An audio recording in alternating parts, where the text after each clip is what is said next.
Իրականում ոչինչ ինքնաբուխ չէր ու պատահական չէր։ Կերպարը պատահական ընտրված չէր, սիրելի կերպար էր հայ ժողովրդի կողմից։ Մտածված էր անգամ յուրայինին, թե ինչպես կարելի է տարբերակել օտարից։ Ձայները, երաժշտությունը, կրկնողությունները այդ ամենը հատուկ նախատեսված էին հանրությանը էյֆորիայի մեջ գցելու համար կամ հասցնելու մինչև մասսայական փսիխոզը։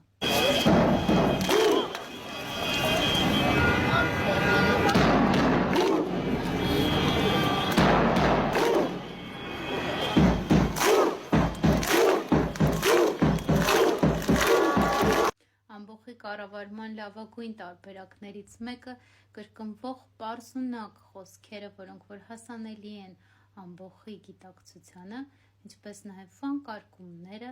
անընդհատ կրկնվող միանման բառերը,